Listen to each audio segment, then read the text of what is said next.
A wife that cooks every day is an exhausted woman. She ages quick.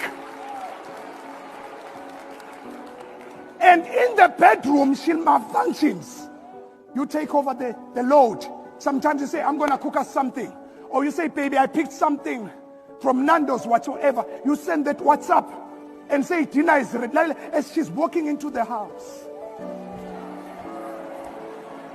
she gets to your ear and whisper, baby, you're going to be fine tonight.